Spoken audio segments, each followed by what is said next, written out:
프랑스 사람들 대단하지 않냐? 무슨 소리야 갑자기.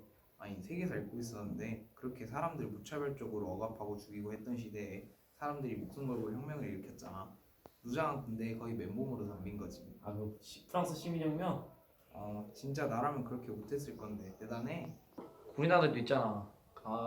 시민혁명, 농민혁명, 동아농민혁명. 에이 난 또 뭐라고. 동학혁명은 농민들이 들고 일어난 혁명이겠지만 그건 탐관오리의 수탈에 참다 못한 농민들이 먹고 사는 문제로 터져버린 거라고.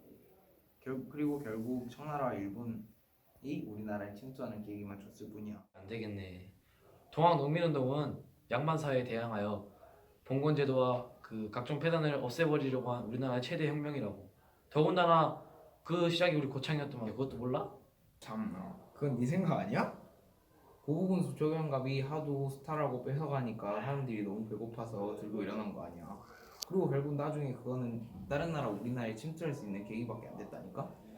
답답해. 이처럼 아직도 동학농민혁명의 진짜 가치를 모르는 사람들이 많습니다. 그 이유는 우리나라에 침투한 일제와 그에 동조한 학자들의 해석으로 인해 왜곡되어 전파되었기 때문입니다. 1894년 그날 대체 어떤 일이 있었던 걸까요? 동학농민혁명의 진정한 가치와 의미, 지금부터 함께 알아보겠습니다. 1894년 1월 고부, 군수 조병갑의 횡포가 극에 달한다. 추운 겨울 끼니조차 해결하기 힘들었던 농민들은 날로 더해지는 곡식 수탈에 절망에 빠지고 만다. 여기에 결국 농민들이 참지 못하고 봉기하게 되는 결정적인 사건이 더해지는데 이게 바로 그 유명한 만석보 사건이다.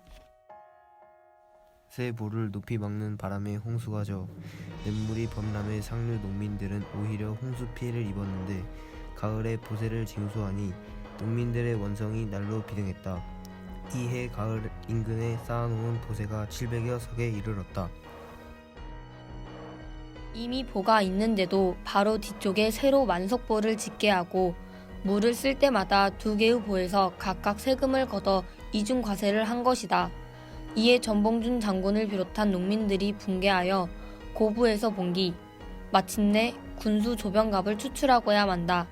이것이 바로 동학농민혁명의 시작이었다.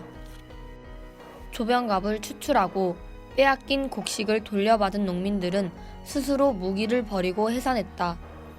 이제 새로운 군수와 바뀐 세상을 기대한 농민들은 다시 한번 절망에 빠져야 했다. 그것은 후임 군수가 아닌 봉기의 진상규명을 위해 파견된 안핵사 이용태 때문이었다. 800명의 군사를 거느리고 고부로 내려온 이용태는 봉기의 원인을 농민들에게만 돌리고 이에 참여한 농민들을 폭도로 몰아 강압적으로 처벌하였다.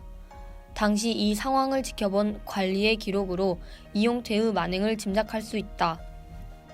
군졸들은 제멋대로 마을을 돌아다니며 집에 불을 지르고 부녀자들을 억압하고 재산을 강탈하였으며 남자들은 닥치는 대로 때리고 물고기를 꿰듯이 묶어나가니 모든 국민의 분노가 뼈에 사무쳤다. 1894년 3월 20일 무장현 당산마을 일대에 수천 명의 농민들이 모여 포고문을 발표하며 다시 봉기가 시작된다. 첫 번째 봉기는 횡포가 심했던 군수를 추출하는 데 목적이 있었기 때문에 고부에서 시작하여 고부에서 끝났다면 무장봉기는 봉건제도 철폐, 외세 척결 등 구체적인 조항을 내세운 혁명이었다. 백산 전투에서의 승리를 시작으로 황토현을 거쳐 전주성까지 점령한 농민들은 그 기세가 하늘을 찌를 듯 하였다. 이를 감당하기 어려웠던 정부는 결국 청나라의 원군을 요청하고 덩달아 일본군까지 조선에 투입되기에 이른다. 하지만 이것은 애초에 세력 다툼을 하고 있던 청일 간의 기싸움으로 일어난 일이지 낫, 칼 등 구식 무기를 들고 있던 농민군의 진압을 위해 외세가 개입한 것은 결코 아니다. 관군과의 전투로 피해를 입고 외세까지 개입시킨 꼴이 되어버리자 오히려 농민군은 정부와의 협상을 통해 다시금 물러나게 된다. 하지만 이렇게 가족의 품으로 돌아가는 줄만 알았던 농민들은 청일전쟁의 승리에 이어 경복궁을 장악하고 횡포를 부리는 일본군을 몰아내기 위해 다시금 일어난다. 이때 모인 농민들은 무려 10만 명에 이르렀으나 군인도 아니었고 무기도 구식이었던 농민들은 신식 무기로 무장한 일본 관군의 상대가 되지 않았다. 연이은 패배로 병력의 다수가 죽거나 도망하였고 결국 전봉준 장군 등 주모자들이 체포되어 실패로 끝났다. 비록 수많은 사상자를 내고 실패로 끝나버렸지만 이후에 의병운동, 3.1운동 등 반외세운동에 큰 영향을 준 것에 의미가 있는 조선 최대의 농민혁명이었다.